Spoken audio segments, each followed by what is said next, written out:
She's also an amazing author of the #1 Kindle New Release awarded International Impact Book Award 2024.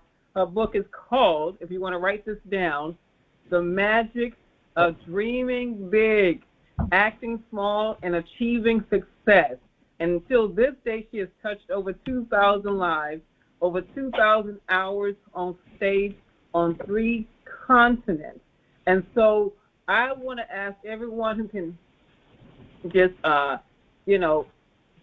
show your faces, show your smiles.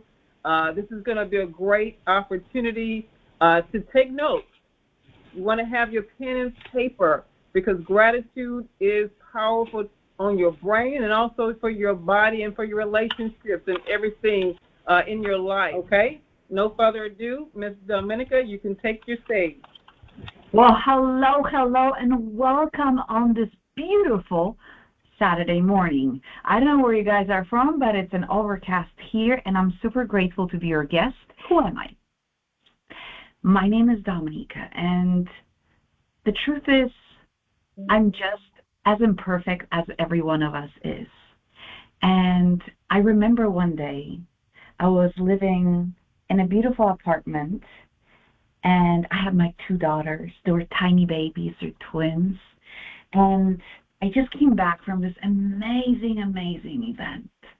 And I was working with the Polish president. I mean, come on, 26, working with a Polish president. Freaking amazing, right? And I just got home, I looked at my daughters, and I mean, I had it all, right? I had money, and I had fame, and I had children, and I had a husband. And then I went home, in my house, upstairs, curled up in this tiny blanket, and cried my eyes out. I mean, come on, you have everything, girl. The world admires you. Things. It's amazing, right? You got the fame, you got the stardom, you got everything. But at the same time, life couldn't look like this, could it? I was thinking, like, is this it? Is that is what we are all striving for? I was miserable inside. I was so miserable inside. And I had so many rules.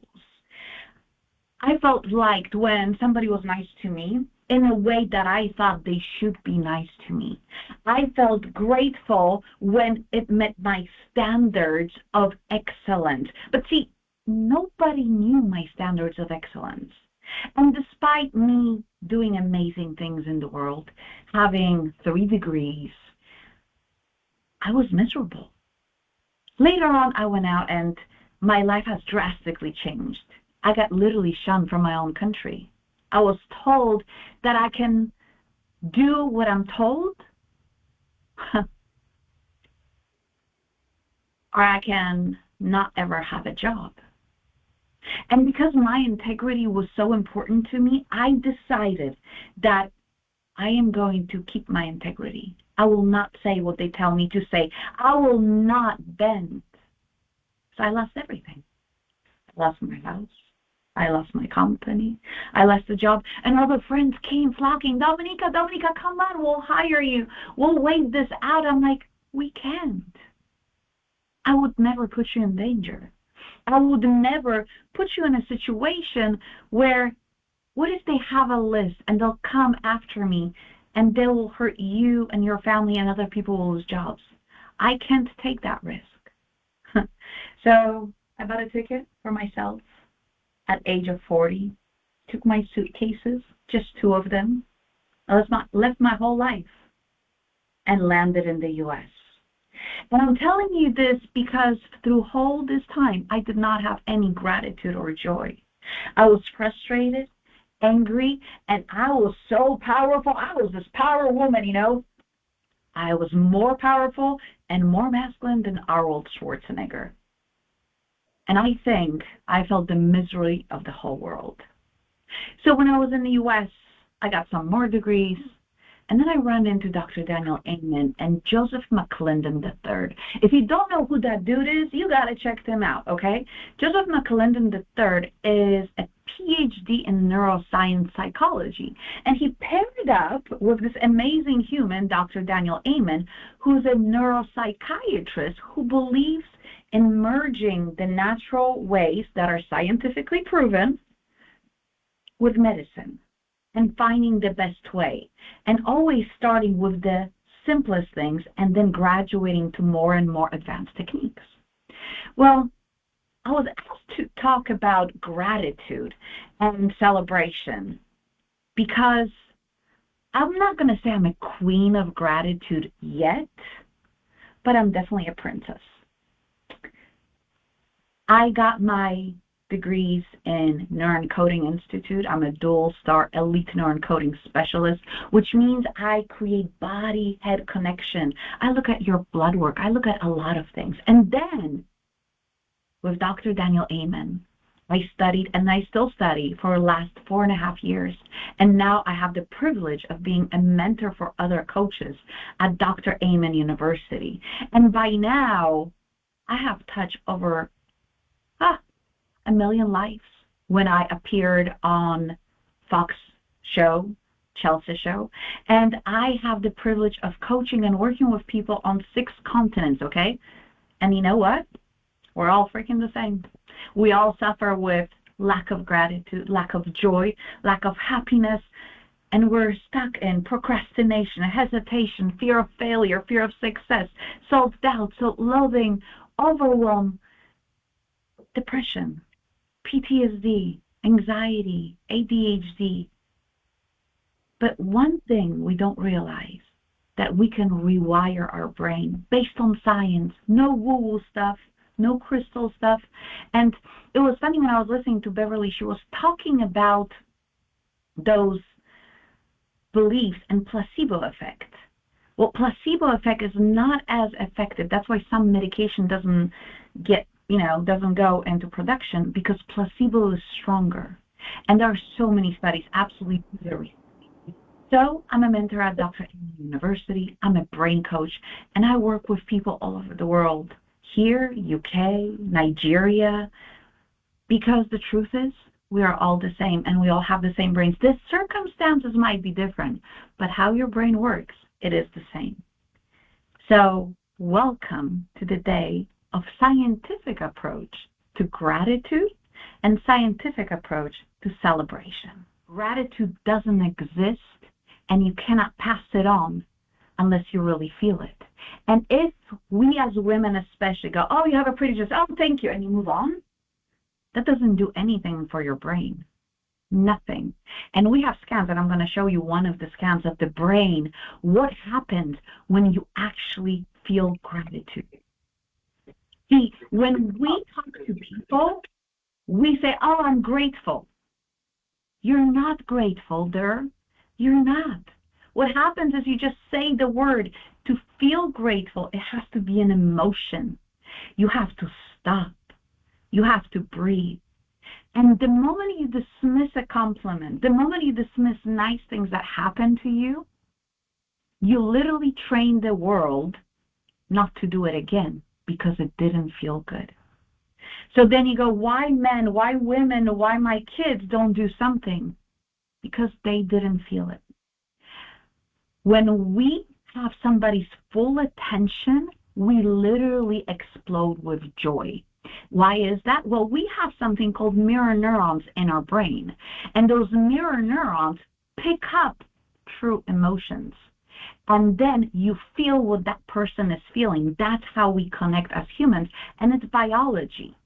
That is what sharing gratitude is. And because every emotion in the world that you feel is based on chemicals that your brain dumps into your body and makes your body react in a certain way, that's why you are able to feel things. But if this is your brain who dumps those feelings and you have never control over it, how much better would your life be if you could control what your brain does? If you could actually create those reactions on demand, feel some way on demand. Well, let me tell you, this is possible. So till now, I'm just going to tell you, you've experienced gratitude all wrong.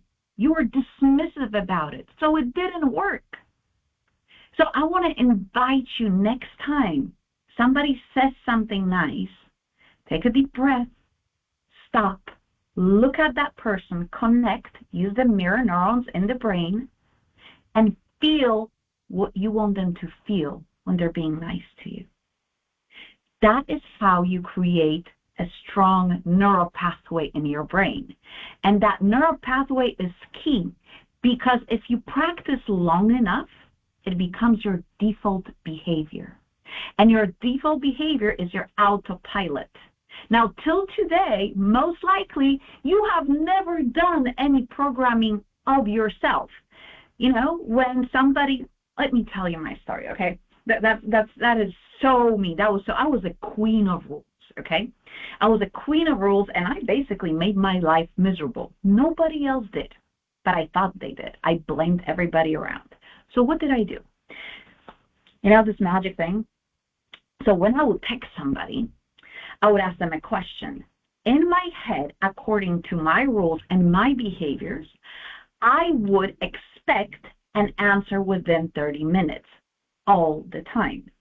In my head, I believed, and in my rules, that if somebody didn't respond within 30 minutes, they were either A, disrespecting me, B, didn't like me, C, didn't care, I was not important.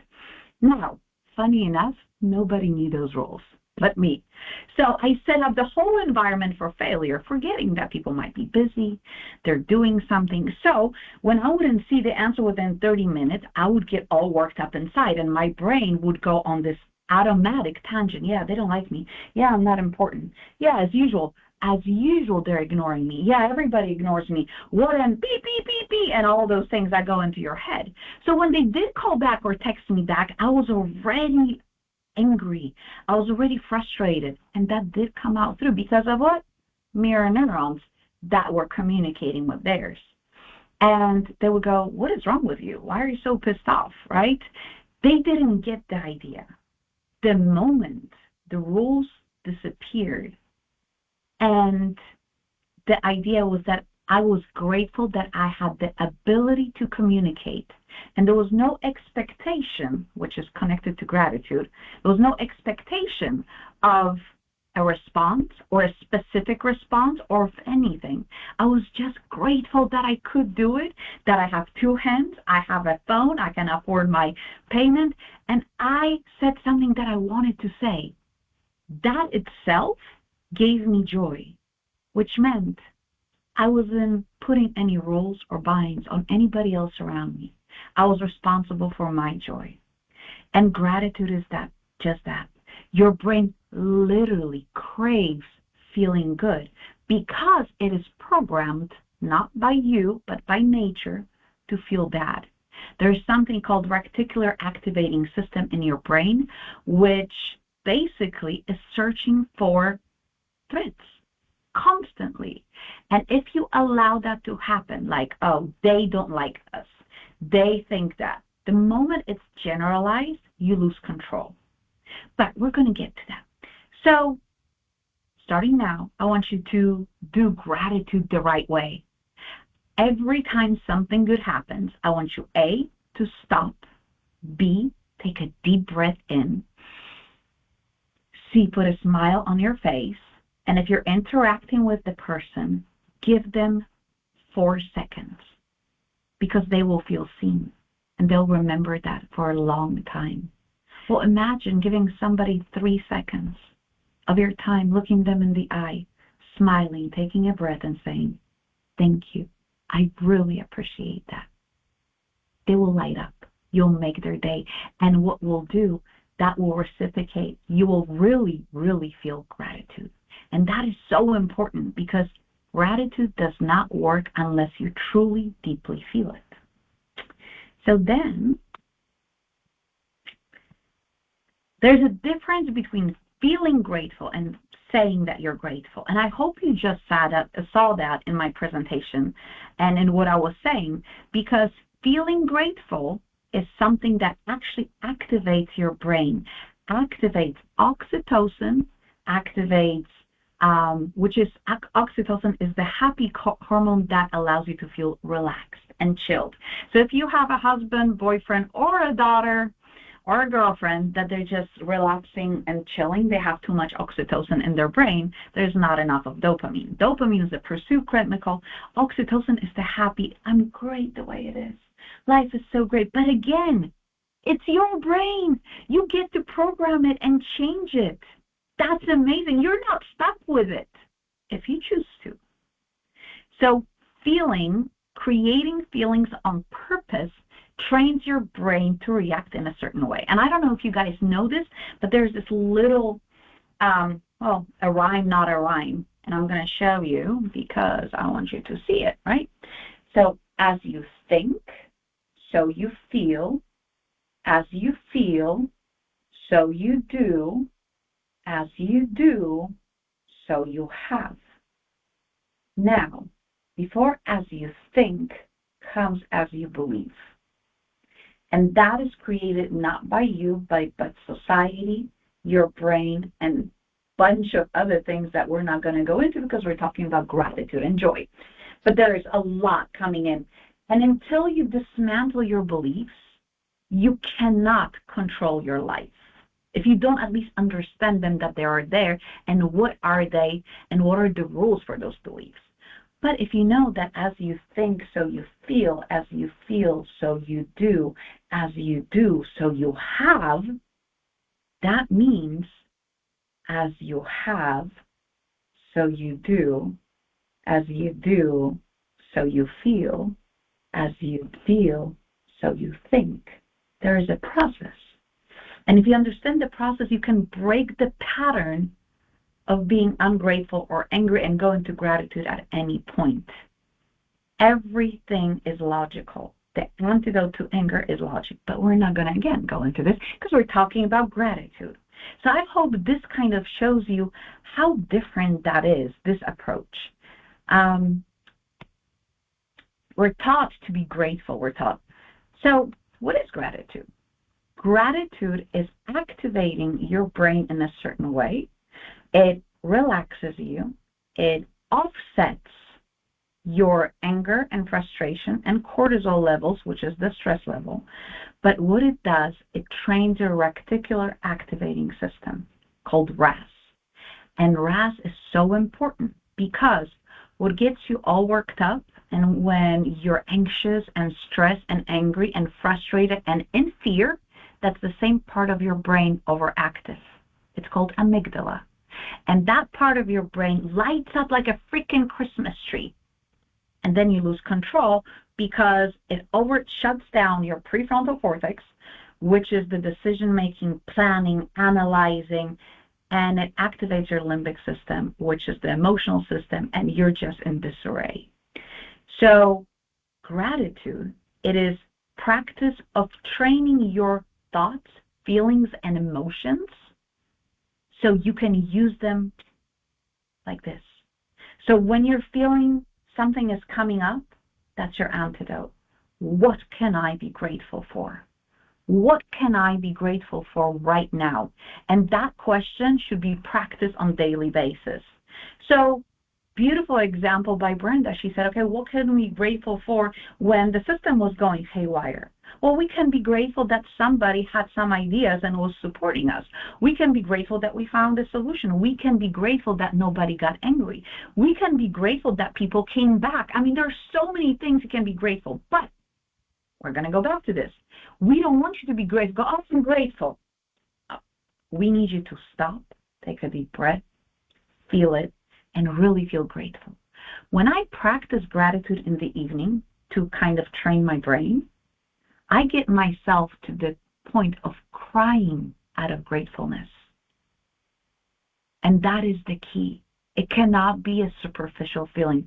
And it's very difficult at the beginning.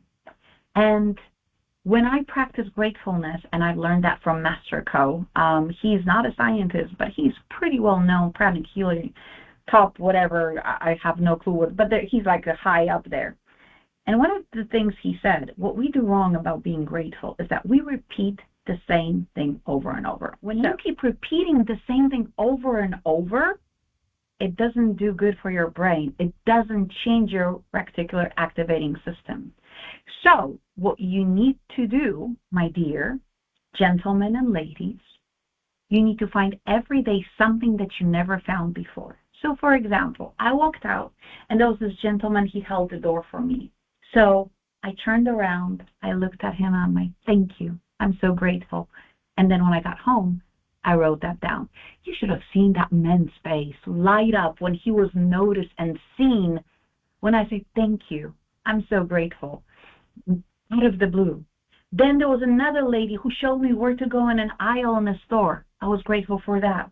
Then I found a bird that just came by and, my cat didn't eat him. So I was grateful for my cat that didn't eat the bird.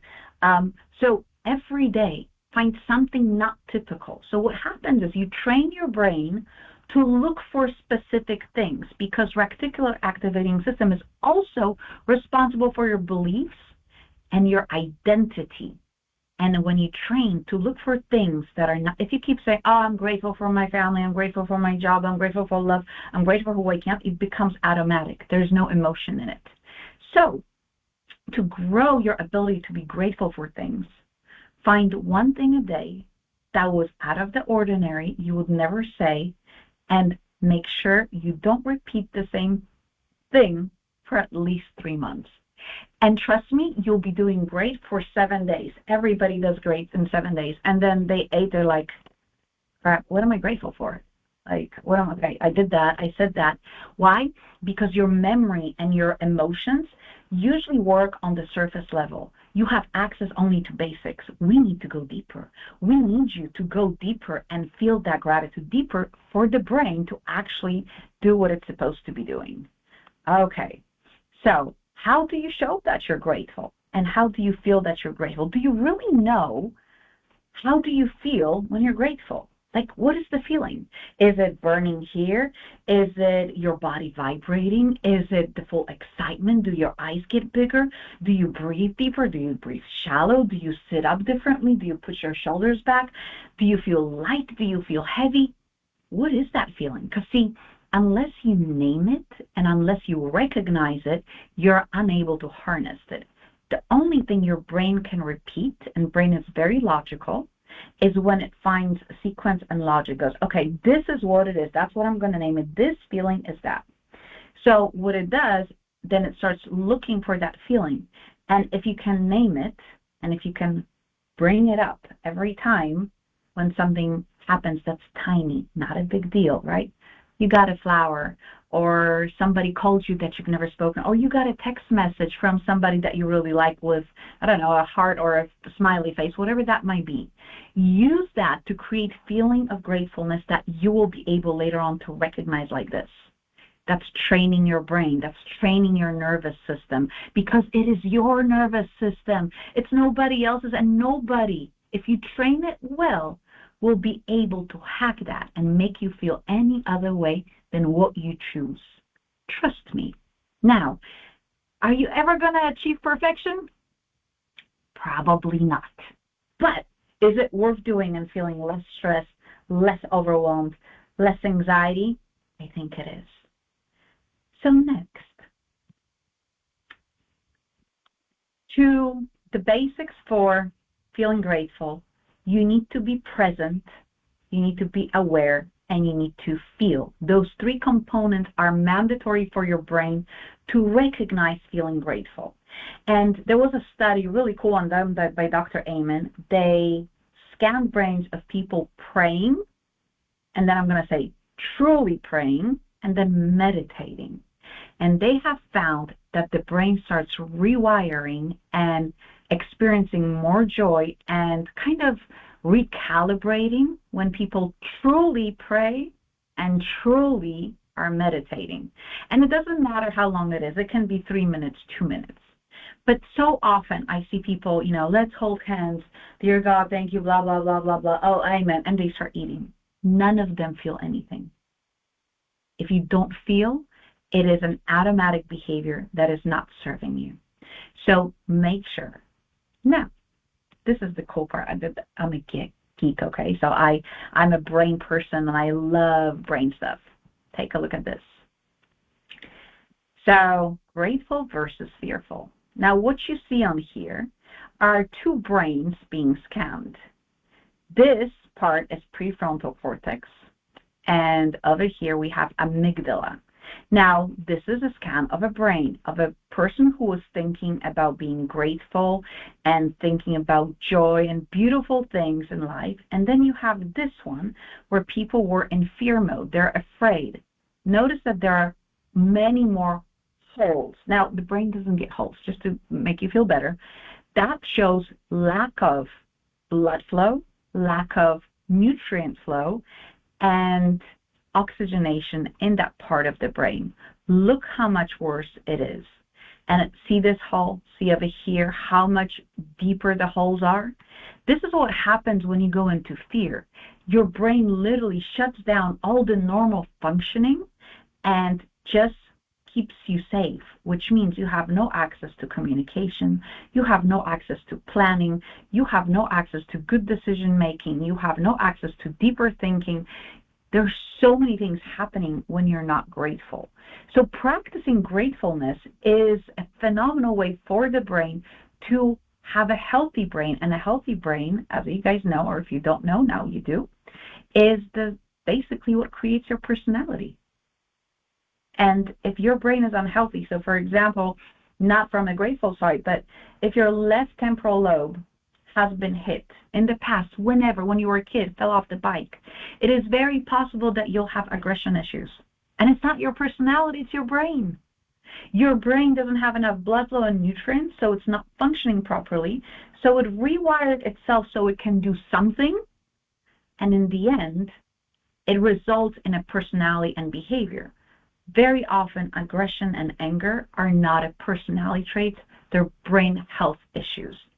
So that is very much fixable. So when your kids were small, they were on those wobbly legs and they were standing and nothing was working and there was no self-control, right? The brain was just developing. When your kid took a first step and then fell flat on their face, like we all did, you probably went, "You stupid kid, how could you fall on your face? You just took one step. I was expecting you to take 15 steps and start walking now." Right? No. What did you do? Yay, good job, fantastic. And the kid goes, the brain of the kid, not the kid, goes, that feels good. Ooh, that feels amazing. Because what happened? Those mirror neurons recognize that trying is a good thing and I get a praise. And then it releases endorphins, it releases oxytocin, which is also a love hormone, and serotonin. And the kid was like, ooh, this feels good. I'm going to try again. When was the last time you celebrated when it didn't work out? I know, weird concept, right? We only celebrate the outcomes. But the outcome lasts only for seconds. And then you go back to mundane life. And there's no celebration there. Because you're waiting for the big moment. And that big moment comes. They did a study, and I have that in my talk. They did a study. They asked people, what do you celebrate? And there were about 80. What have you celebrated in your life? It turned out that we celebrate getting married, having kids, graduating high school, graduating college, getting a job, getting a promotion, getting a house, some people getting a divorce, our kids doing something great, and, getting a new car, and then leaving for retirement. It ended up with 20 things that people remembered they celebrated through 80 years of their life. Let me tell you, that's pretty pathetic. 80 divided by 20. You celebrate once every 4 years. How can you expect to be okay if the only thing you celebrate are the big things? They have found in Stanford studies, which I also write in the book about, that celebration of the process and of progress trumps any time celebration of the outcome. And people who celebrate little things that happen to them, and even things that didn't work out but they've made progress, they're on the scale of happiness much higher up, and their brain starts to see more opportunities. They have more grit, they give up less, and they start taking more challenging projects because they enjoy overcoming obstacles instead of waiting for the outcome. And this is a whole another study of celebration. But your celebration is connected to feeling good. Your brain will either do things because it doesn't want to feel pain. That's one option. And the second option is because it wants to feel good. Now, we're all adults. If sex wouldn't feel good, we would not do it. Period. That is why it's such a high drive, because it connects people, because it gives oxytocin, because it gives serotonin. There is a part of dopamine, the pursuit, and feeling good is something your brain searches for. That is why very often people use drugs to numb the pain and to replace it with feeling good. That is why people do alcohol, because they have no tools to numb the pain. This numbs the pain, so it makes them feel better. We as species are looking to feel good. That's why we're freaking eating sugar, which in your brain does the same thing as cocaine, lights up the same reward center. Now, obviously, it's not going to be as hurtful as cocaine, but it is in the same area of the brain that the satisfaction shows up. Celebration is key to changing your life. And I have so many clients coming to me, oh, what am I going to celebrate? Yeah, I didn't do anything special. What do you mean you didn't do anything special? You showed up. But then we come to the subject of celebration. See, and how we celebrate, and those wonderful neural pathways. And the reinforcement and the neural pathways are so. Is there a spelling mistake that I didn't? Let me see. Let's see. There we go. It's going to change. There we go. Okay. So reinforcement. Your brain will automatically go to things that you practice the most often. So if you practice anger often, it will be your default behavior. If you practice being annoyed often, it will be your default behavior. If you feel hurt often, that will be your default behavior. If you feel betrayed often, if you don't trust, whatever that might be, it creates, it compacts. And I'm not going to go into this, how does work in the brain, but trust me, practicing joy and celebration can become your default behavior. And when it does, the brain releases less cortisol, though there is good cortisol that we want, but we don't want it 24/7, right? And then the feeling of joy is contagious. Our brain is connected with our body, and we hack our brain with our body. Celebration is not this. Good job. That doesn't work. So I want you to think, how do you look when you truly celebrate? But not now as an adult where all the rules came down the package. I want you to think, how did you celebrate as a child? Because we need to reinforce those neural pathways that are responsible for this. See, when I did this exercise and I was a child, well, I wasn't a child, I did it now, but I was thinking back, I was told to think back, and I'm inviting you to do this too. Like, okay, I was a little girl, I'm 6. I have my ponytails. I have extremely curly brown hair. I had the most curly hair you could ever imagine. Not that you can tell right now. And what did I do? When was it? When was I super happy? When there were no rules. And when I felt joy in even my fingertips. I know. La la la la la la la la la la la la la la la la. This is what I did as a kid. And it made me feel excited, made me feel joy. What did you do? I have a client, and I'm like, Nene, she's from, what's her name? She's from Nigeria. And we're looking for joy and celebration. How did she celebrate? So she had this. She did her hand thingy. Smiling expression, clapping, making eye contact. Very good clapping. So guess what? Movement. With celebration comes movement. Gentlemen, one gentleman. When you're celebrating and you're watching your favorite sports team, oh, dude, you're jumping, you're screaming, there is voice coming out, there is movement coming out, there is everything happening. You've never practiced with them, you probably will never meet them, and you're celebrating their success as your own, thanks to mirror neurons. When was the last time you celebrated yourself like that? Like you celebrate those teams that you had nothing to do with? When did you celebrate your work, your ethics, showing up, not telling somebody off, making one phone call that you didn't feel like it? When was the last time you took the time to truly celebrate yourself? Celebration is something your brain will be looking for because it makes it feel good. Do you really celebrate yourself on the small things? Do you? Or do you just dismiss them and go? Your kid came home with an A. I go, oh, good, great, Chaz, and you move away. That's what you do. I know that's what you do because that's what I used to do.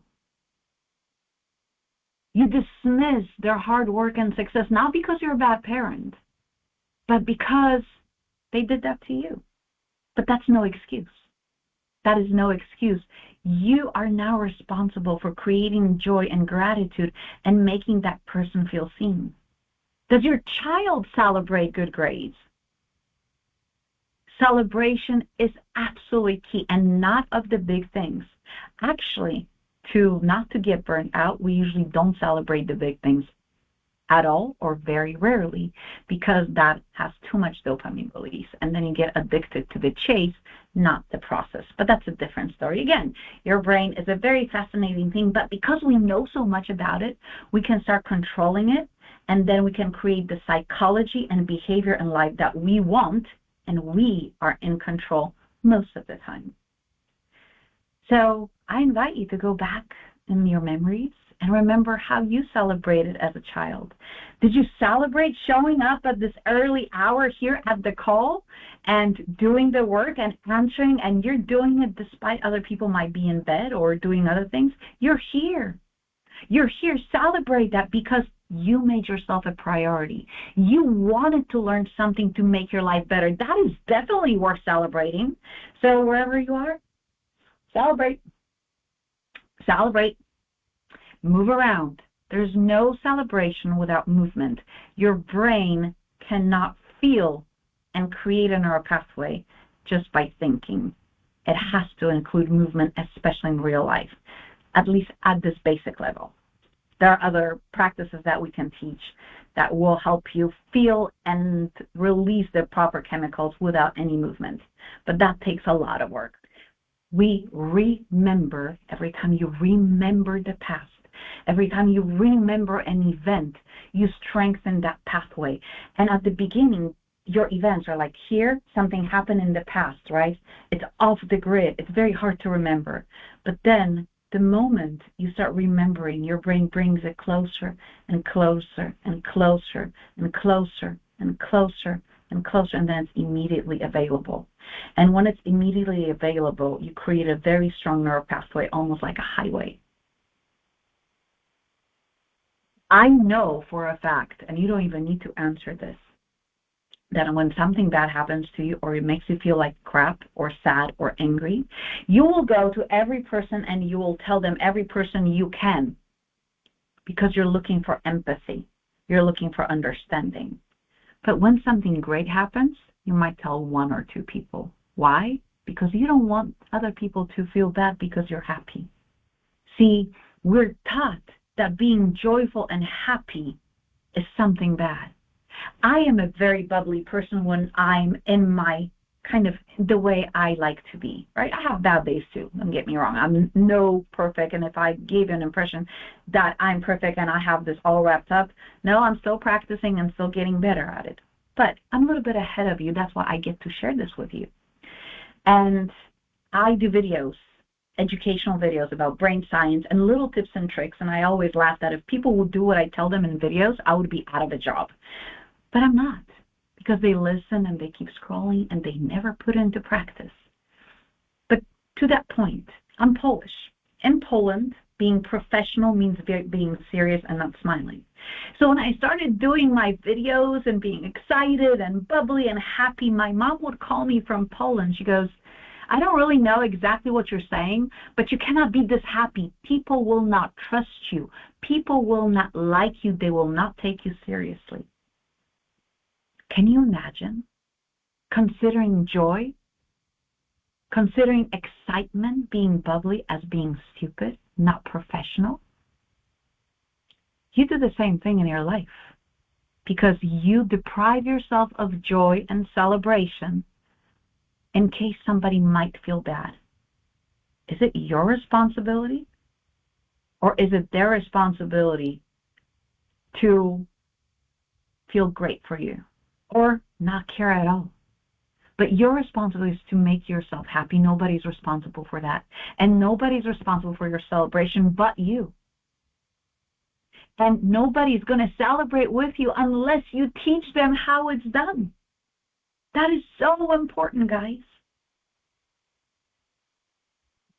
Stop cutting yourself short on celebration. You know, I remember walking down the street, and I was with my friends, and there was this lady jumping on the street and dancing and doing all the crazy stuff. And I'm like, okay, what is wrong with her? And I caught myself. I'm like, my Polish came out. She's happy. There's nothing wrong with her. I want you to think, how often when you see people super joyful and super happy and doing things you wouldn't be feeling comfortable of doing, how often do you say, oh, what is wrong with her? Oh, she must be crazy, or she's weird, or he's weird? Unless it's a situation that you expect that to happen.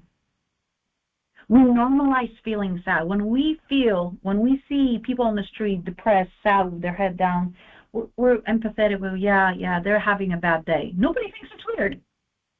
That's normal. But being happy and joyful and excited and celebrating yourself, we consider that as weird. That is something you have control over and you can change.